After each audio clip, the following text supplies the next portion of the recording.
Hello, everybody. Welcome back. It's Wednesday, Jenny on the chopping block, and tonight I have a very beautiful and special guest, Ashley DePrizio, who is an intuitive guide and sexuality coach.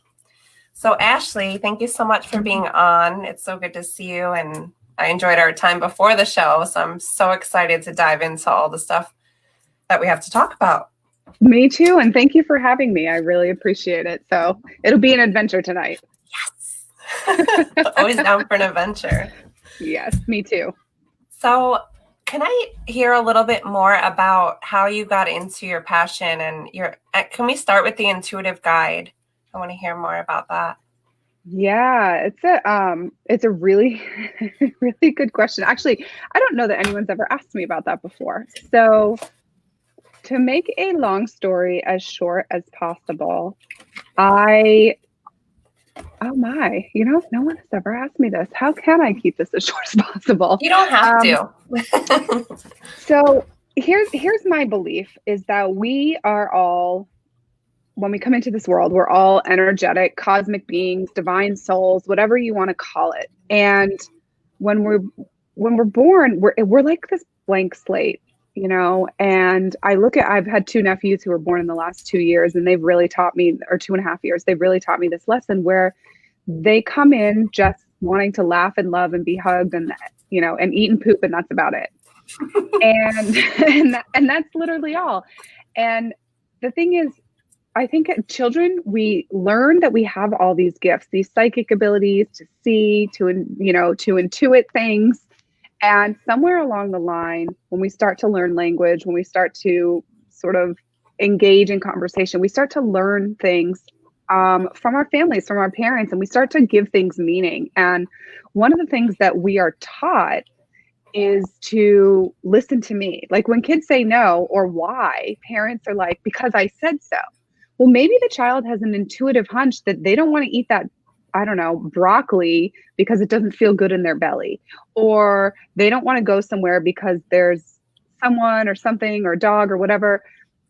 Either way, this is a long way for me to say is we are born with this intuitive gift, and somewhere along the lines, we're taught to shut it off. And somewhere along the line, I was. And in that, I also started living life based on what I thought other people wanted me to do, to be, to have, to dress, to go, even to date. I mean, in high school, I broke up with my boyfriend because someone, like my first real super love, because a bunch of people thought that I should date somebody else. And I was like, okay, yeah, that's a good idea. You're right.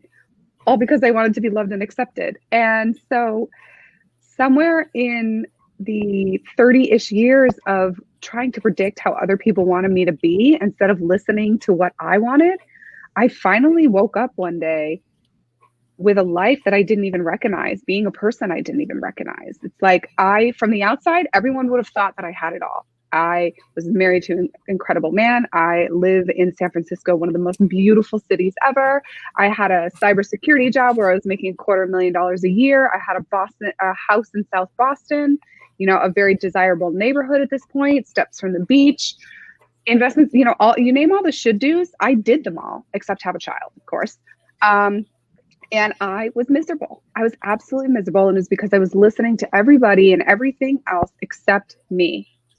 And from that point on, when I finally realized that, I went on a very long, very deep, very at times painful journey to discover who I was and what really felt aligned for me. And so in diving deep and in pulling down those layers and those walls, I really got back in touch with that sense. And it's a sense of self. It's a sense of our empowerment to be able to listen to that and be able to know. And so I think just through my own intuitive journey, my own journey in rediscovering my intuition, I have been able to hone my skills around people because I've always been fascinated with people watching why they do what they do in airports. I mean, you name it. So I think there was always destined for me to come down this path of being able to use this skill set, use this sort of, I guess, gift. In a way, it actually became a gift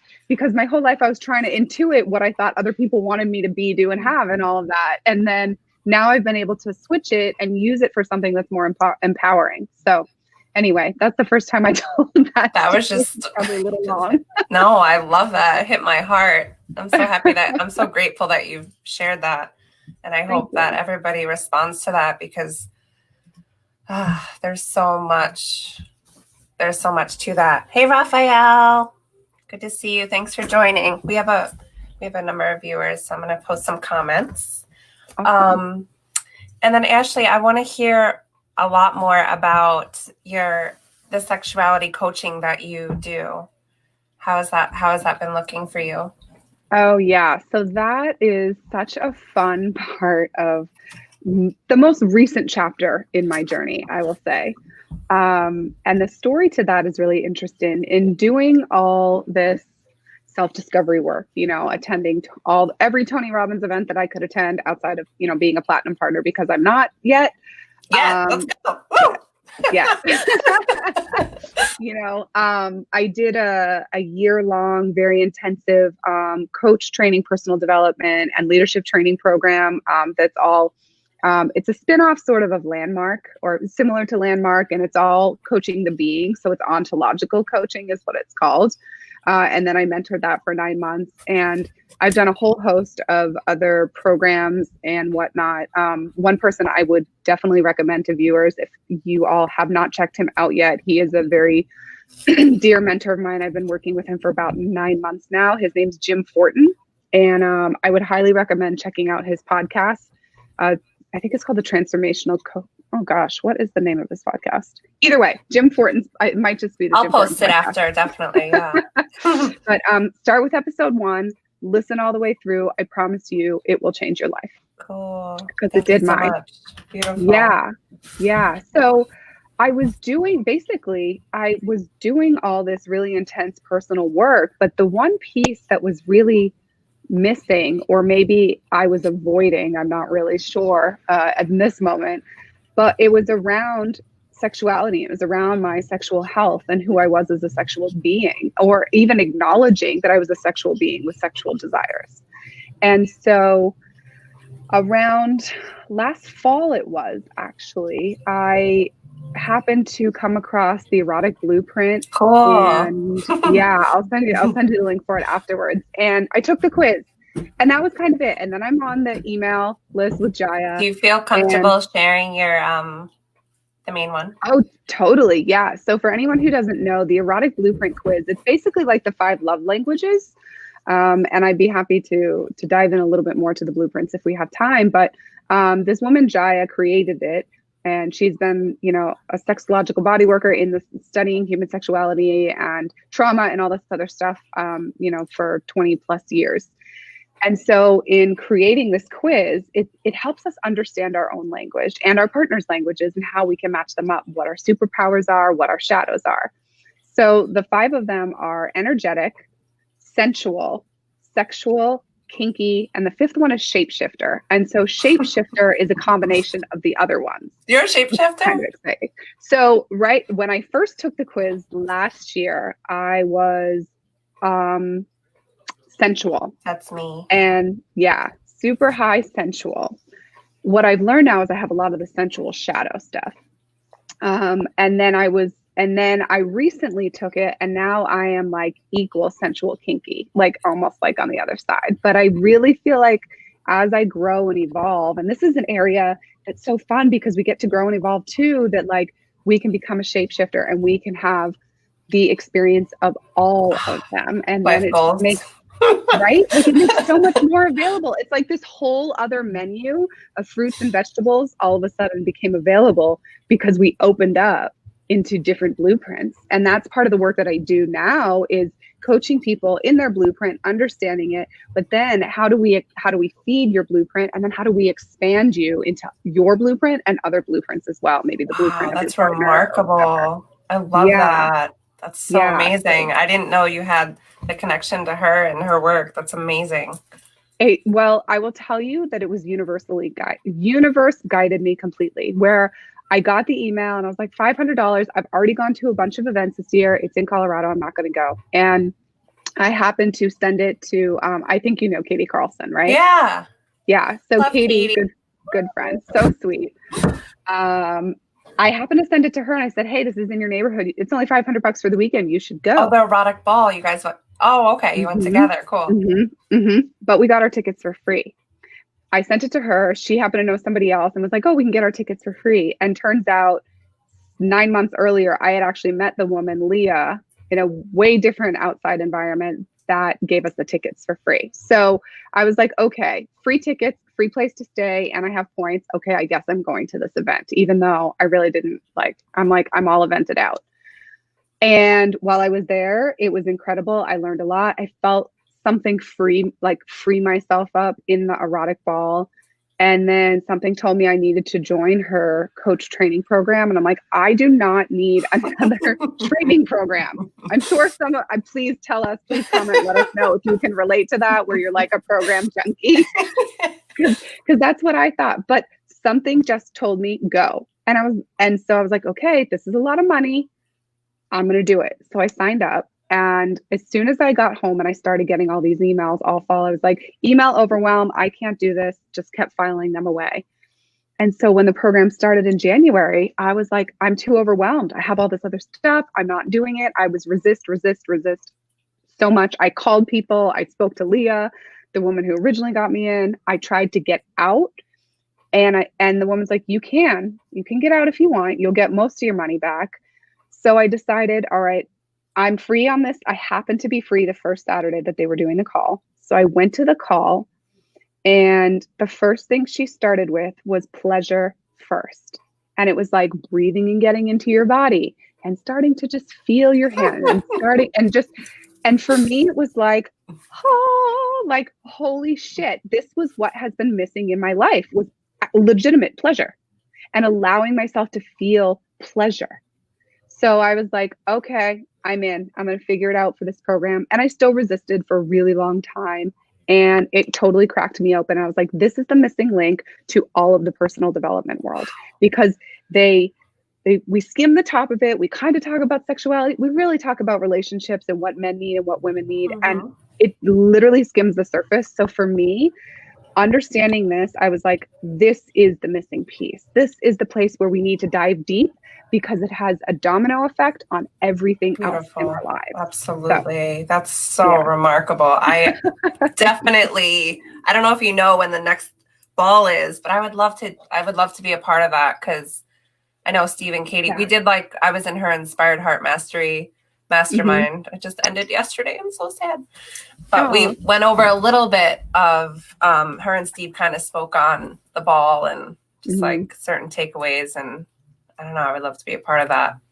Oh my gosh, the ball was incredible. It was incredible. It's amazing. Super freeing. It's like, and I had not been a dancer, to the point I hated dancing, public dancing. I barely danced at my wedding. And something was unleashed in me there. It was incredible. I mean, even kind of animalistic. I don't know if anyone has seen primal animalistic workout stuff that people do, but that's what I was doing. It was incredible. So you should definitely go. It's amazing. That's great.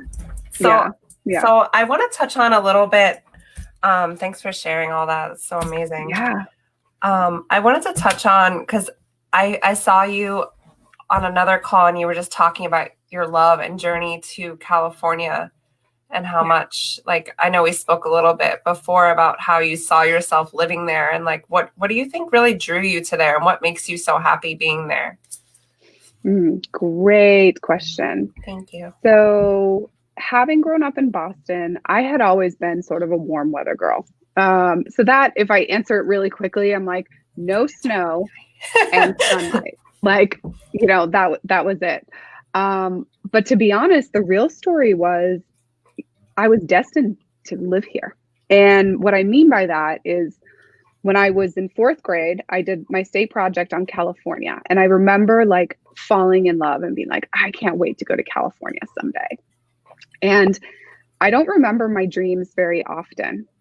But when I was a kid, I used to always have this dream of being in a city, driving up a massive hill, getting to the top, not being able to see anything. Uh-huh. And then it's like that. It's like the roller coaster effect, where you just go down and there's nothing there. And those are the hills just down the street there on the Visadero where I live now.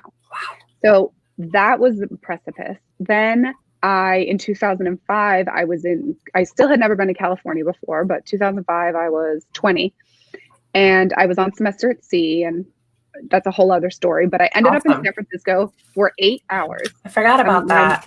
Yeah, can you just touch on that really quick? Where did you go again? I forget. Yeah, so semester at sea, I started in Vancouver, and mine was a winter journey. It was January. We were leaving out of Vancouver, and we were supposed to go to South Korea and Japan. Cool. And then down to South Korea, Japan, China. And so we left in the middle of winter. We went into the North Pacific, and we got caught in the middle of 3 storm systems. And what happened is we tried to get around them. We couldn't, so if you're looking at like our plots of like where we were each day, it was like all over the place, back and forth over the international date line. And what ended up happening is we got caught in the middle of these 3 storms. A 50-foot wave hit our ship. It broke the bridge window, flooded the whole bridge, which the bridge is where all the navigation is, all the communication is, and it killed all of our engines. So we literally were sitting duck where in my bedroom, my roommate and I were sitting there, and we would go 45 degrees this way and our window would go underwater. And then we would come up and then the ship would go this way, 45 degrees underwater. Oh yeah. Oh yeah. And we heard the thing that you never want to hear when you're on a boat or a cruise ship. And that is put on your life jacket and come out into the hallway. And that's exactly what we heard, 6 a.m. Well, first it was just put your life jacket on. Then it was come out into the hallway. Then it became come up to the 5th deck where the lifeboats are. And that's where we sat for 8 hours. And it was cold? Oh, yeah. Yeah. Oh I mean, think about this. Vancouver going north in the North Pacific in January. So if we went out if we had to go into the water and we shipwrecked, we all would have frozen died. That's just a no-brainer. Oh my gosh. So we missed South Korea. We missed Japan. We ended up, there's a lot more to the story, but we ended up in Hawaii. And from Hawaii. Not a bad place to wind up. Not a bad place at all. In January, it was not. It was especially quite all the shit you went through. Yeah, exactly. Exactly. A lot of people were happy to be on U.S. soil at that point. But we weren't sure if the semester was going to continue or not. And so we just, stayed there for 10 days. And then after that, they ended up deciding to continue it, but they didn't want us to miss more countries. So we missed South Korea, we missed Japan, but what they did is they flew us. So we flew from Hawaii to San Francisco, and this was my first trip to San Francisco. My uncle, who happened to live here, who I was not close with at all because he's always been out here, decided to pick me and my girlfriends up at the airport for the 8 hours we had, drove us, gave us a quick view of the city, brought us to Golden Gate, took us out to brunch. I love San Francisco. Oh, I'll be back. And Napa's not that far, right? I was only 20, so we couldn't go to Napa at that point. But yeah, it's not far. It's definitely not far. So that was a lot of fun. Wow. And yeah, and after that, I ended up, I didn't come back out to California. I moved back to Boston. Then I moved to Texas for a little while, moved back to Boston. And in 2010, I started traveling out to San Francisco for work. And it was just a meeting here, there, every other month, every 3 months. And then one of my old bosses came to my company and I was like, I want to move to Austin. And he's like, yeah, I'll move you to Austin again. No problem. Well, when we got there, he said, oh, it has to be Dallas. And I said, nope. He said, New York. I said, fuck New York. No offense to anybody from New York, but I just could never live there. I'm from New York. And he said, okay. I'm sorry. I see you're red. Are you Boston Red Sox fan? Too much.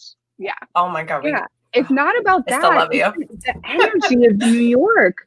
It's so, for me, the energy of New York is too fast paced. There's too many people. There's too much, it's just way too much energy. I was literally talking to somebody today and they're like, I can't live in New York. There's too many people. And I'm like, New York is so big. Like, you have the city, I want everyone to come to Long Island. I will show you around.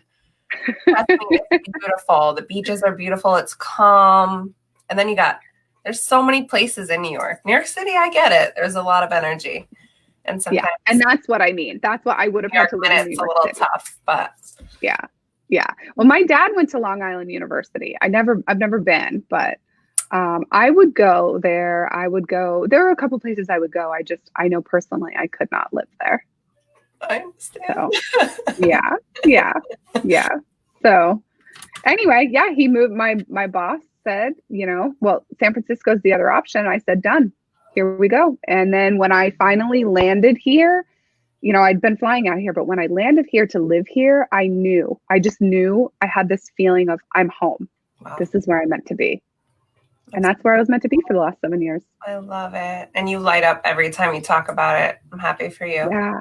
Yeah. It's because this is where my journey to actually discovering myself and who I am and the life I want to live actually started. I can't wait for that. And I finally started to live for myself instead of everybody else. Woo! Where's Jenny gonna live?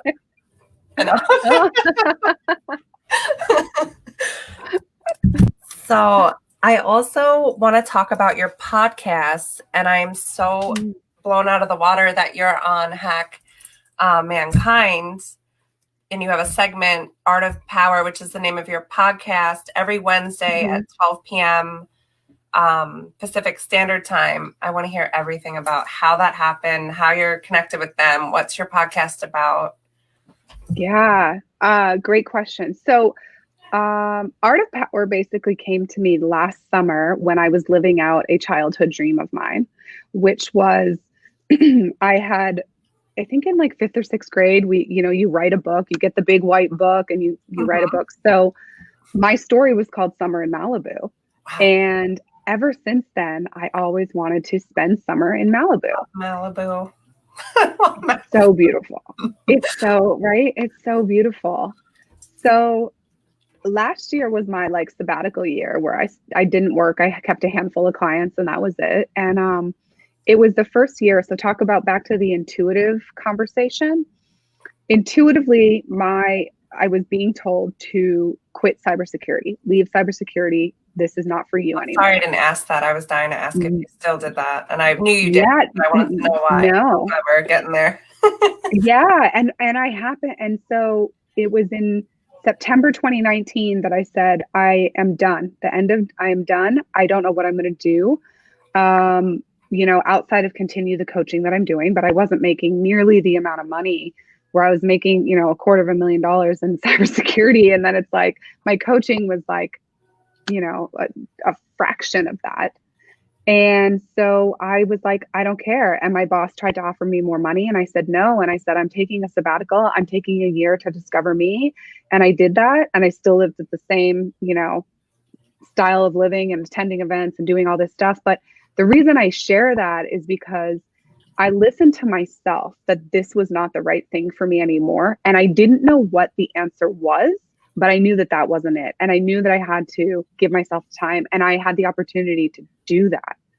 So I took the year and it was scary because my whole identity was tied to how much money I made and the last deal that I closed and how successful I was.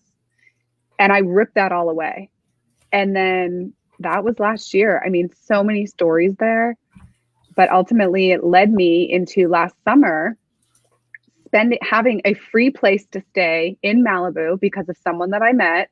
And I got to live there right on the beach, fall asleep and wake up to the waves and watch the dolphins in the water. This is like the point of you're literally talking my language. Like you don't know how, but you know why. And it happened. Yep. And it's the not being attached to the when. I wrote about Malibu when I was 12 years old. I started thinking about California when I was 10 years. However old you are in 4th grade, right? And I didn't even know that this is where I was supposed to be, but this is where I was supposed to be for that period of my life. And Malibu happened. I didn't know when or how, but it happened. And so I say that because there is the more we listen to our intuitive sense, the more aligned we live, the more things show up for us that help us out, that make us feel good, that we desire, that we want. And so I had that opportunity to live in Malibu, which is where the Art of Power was born. Wow. So do you correlate that like journey with the inspiration that you got from being in that place? Like what I inspired you to start do. the podcast and that journey? Well, it's funny that it is a podcast, to be honest with you, because I I knew that I had always been a natural leader, or yeah, I would say leader, soccer captain and this and that. And I, on my journey, knew that I wanted to help people and I wanted to do more than just one-on-one work, but I didn't know how that was going to be. And after Life and Wealth Mastery last June, I got introduced to Michelle Soro's group, the Facebook Live group. And that's where I started breaking my biggest barrier around not being perfect, not being scripted, being seen, being heard, showing up, opening myself up for judgment, because those were like the scariest fucking things that I could have ever done. I was right there with And your sister. And that's where I know you isn't from originally. it? Yeah. Yeah. And Mhm. it's like, oh, well, one, this is a fear that we all have, which is silly. And it is silly, right? So I started just showing up on that and I really enjoyed it. And I noticed that my energy started to shift. I noticed that I felt much better. And I started to recognize that all the pain that I went through, all the growth, all the events that I went through, all the wisdom that I've gathered in my life can be helpful for other people. And my stories, I can share it for other people and not disregard it and discount it, because that's really what I did. And I wouldn't talk, I wouldn't share, I wouldn't promote myself. And it took me, like, I'm literally just recognizing all this stuff now, that I wouldn't promote myself because I thought I was being selfish and self-centered. But the reality is I'm being selfish Opposite. and self-centered, not helping people that I know I have something that can help them not suffer, especially during these times more so than ever. So joined the Facebook Live community. I started to really enjoy it. I started going live a little bit on my own Facebook, and everyone was doing, so this is still where I was stuck in what other people are doing, but everyone was doing podcasts and they were saying, do a podcast. So I started, I came up with the idea and then I launched it last fall. And I've gotten some wonderful feedback about it. And I haven't been perfect with it. I haven't shown up every single week. And I'm starting to realize that I actually love this a lot more. Us live, talking and collaborating, being face to face. So it's interesting that you asked me to do this, Jenny, because So happy. I've been kind of pulled. I am too, because it's so fun that we vibe and support off of one another, and that you're shaking your head like a lot of the things that I'm saying resonate for you. Mhm. And things that I've talked with other women about, like, I'm like, oh yeah, they resonate for me. And it's like, women, we are like chatty social beings more so than men. As humans, we're all social beings. So for me, the podcast is great because I can reach people, but I'm actually really thinking about, I literally was thinking about this for the past like 2 weeks, and then it hit me. And then you asked me to do this. And then in my meditation today was like, create a Facebook group and do these things. And then you can launch them to your podcast if you want. But people need to see people, especially in the world that it is today. They want to see the facial expressions, the movements, the stuff that's in our houses. Like, we're all warriors at heart. And so anyway, the Art of Power is a platform now. It has a podcast. It has a program that's coming out in at the end of this month. It has a segment on Hack.Mankind. So cool. So yeah, so it's something that sort of started off as a podcast and now it's starting to evolve, which is exciting. Super exciting, and I think it's evolving for a reason. You have to share. I wish I knew. I would have jumped on today. That's okay. Next week, I'll be there. Definitely be on, and I'll share that for everybody also, the information. And I could share the podcast in the caption, right? Yeah, podcast. And Hack.Mankind's really brilliant. It was one of the beautiful things that's been birthed out of this COVID as well.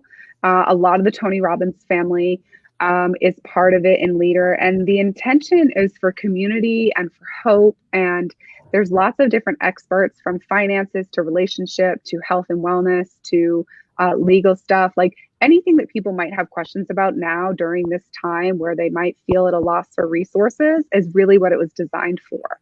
And so my segment is Peter Swain, who is the founder of it. saw me as women's empowerment. And I'm like, okay, I'm more human empowerment, but we can go with women's empowerment. Sure, let's do that. So that's what I have as a 30-minute segment on, they frame it as women's empowerment, but really it's about empowering all people, and just using stories and experiences that I've had. And then there's a little bit of twist around the feminine side. So all men and women and any other gender or sexual identity that you have are welcome. I love you. It's not meant. So but I think it's not when you just empower like women, you are empowering everybody, because it's like it's a wave, it's a trickle effect. Like it's going to help everybody in the long run. Exactly. And it's not the rah or the me too or any of that stuff. Like for me, power really is about our life force. It's about connecting into the thing that fills us up and elates us and makes us more energized. And it's recognizing that we are conscious beings. We are conscious beings with choice, which means our power comes in our choice to create our own lives, and being aware of the choices that we're making and how it is impacting what we do or we don't have in our life. And that's really the simplest part about it. Some people think power and it's like power over people and controlling them. No, it's actually recognizing the power that you have to create your own life and the experience that you have of life. And the reason I call it art is because it's different for everybody. There's no cookie cutter approach that you can follow. So, yeah, that's what that's all about. I'm so happy for you. That's amazing. Thank you. Thank you for letting me share it here too. I really, really am enjoying this. It's my pleasure. And I'm very grateful for you as well. And I just wanted to ask you a couple of questions that I like to tie in my whole cooking journey. And I'm going to recreate some of these recipes and master them. What's your favorite food and or recipe? Okay. So my favorite food is watermelon. I love it. It's so juicy and flavorful, and it can be used in a lot of different ways, from salads to eating plain to putting it in a cocktail. But it always reminds me of warm weather in summer. So love it. I love watermelon. That experience. Do you like the feta, mint, and watermelon salad? Oh yeah. I love mint. Yeah. Really, really good. Favorite recipe? Oh gosh, there's so much.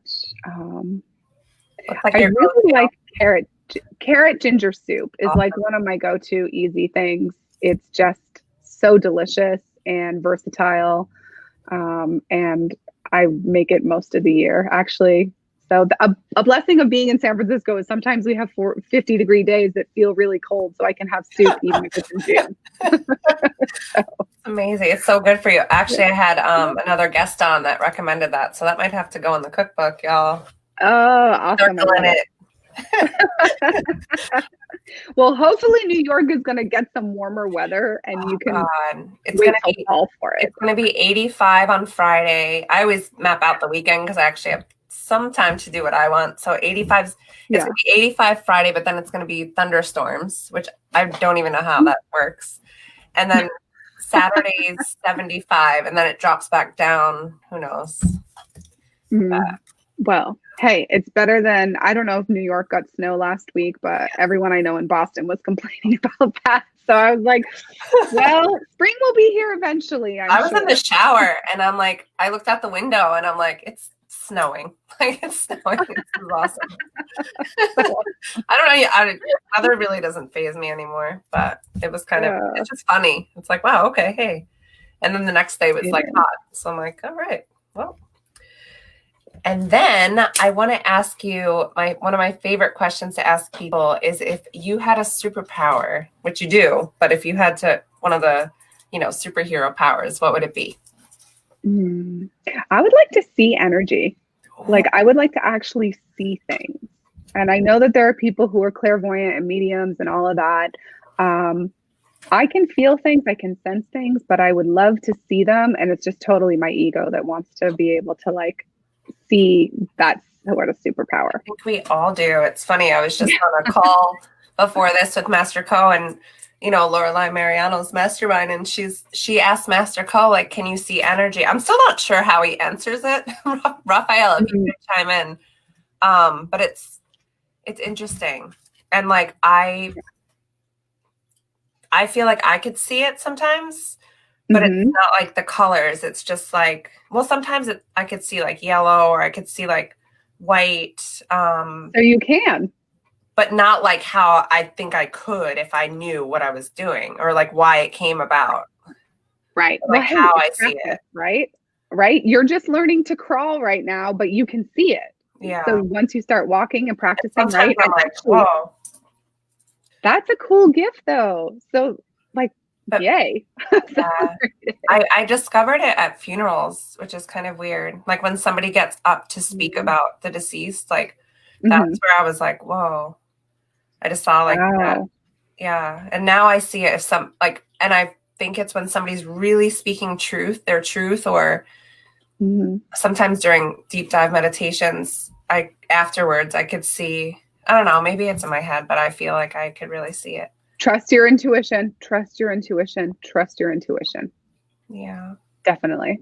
Definitely. And here's the other thing. There's two things that I'm aware of that you can also train to see. I mean, I'm sure Master Co has something, but I saw this YouTube video on these kids being taught somewhere over in Europe to predict and see with their eyes being completely closed. They're using like their third eye or their intuition. Yeah, it's incredible. That's so incredible. Yeah, that's definite. And then there's a place in Utah, and I forget Vibram or I forget the name of it, but there's somewhere you can actually go and take a course and learn how to see things too. So eventually I will get there for that. Let's go. I'm coming in your suitcase. Yeah. Done. Let's go. I'm ready to fly out of here, y'all. I'm ready. I'm out.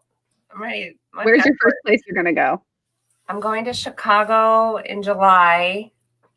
My flight's booked. I was supposed to go. No? Not happening. Well, I know the event's not happening. Okay. But as long as you know that. I still want to go. I used to live there, so I have like tons of friends and family, but I know how strict Chicago is right now, so it's going to be like, we'll see. But my flight's booked, and I intend on going there. Yeah.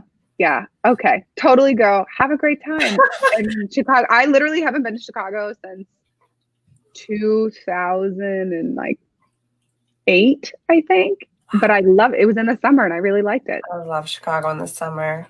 You got Lake Michigan, Navy Pier. Yeah. Chicago's one of my favorite cities to like chill in and explore. The art, the architecture. It's clean. Yeah, I would have to go back. I would definitely have to go back and I think try it out again. Because it's been a third of my life since I've been there. So where do you think the first place you're going to travel to is? Probably Boston to see my sister and her two little kids. Yeah, that as soon as she says okay, I can come, then I'm going there. Yeah. Oh. Yeah, and then my first flight though, I did book a flight already to Costa Rica for September for my birthday. The flight was like less than $200 round trip, so I was like, done. Are you going to Rhythmia? No, I've I looked at Rhythmia years ago when plant medicine was brought into my vortex, and it just didn't feel aligned for me. So I've actually done some 4 plant medicine ceremonies outside of there. I will probably end up going there eventually, but there's another place in Peru that I got called to as well. Oh, beautiful. At some point I will go. But I know that I went to Peru. Yeah. Oh, really? Mm-hmm. Did she? Ayahuasca Healings is the website. Yeah. Okay. Yeah. I'm interested in that, and I love. Have you been to Costa Rica? No. Oh my God. I've been a lot of places in the world, but somehow not Costa Rica. I love Costa Rica. It's just, what's their saying? Pura vida. It's, yeah. Oh my gosh. Yeah. It's beautiful there. What part of Costa Rica are you going to, like Liberia, Cocoa Beach?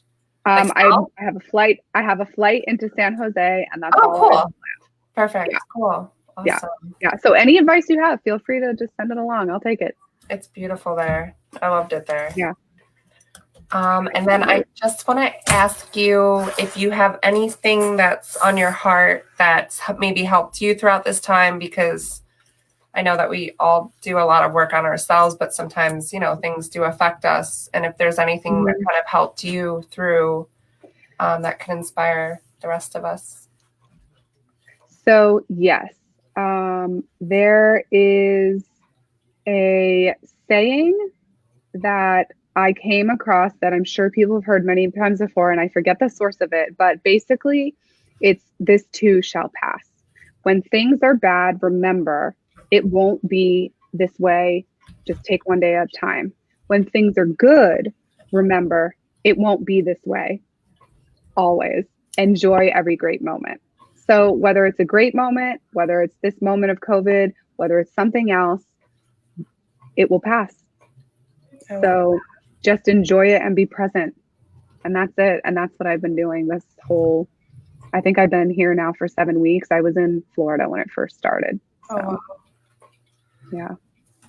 Well, Ashley, we're just about at time, and I'm so happy that I got to know you better and see your heart.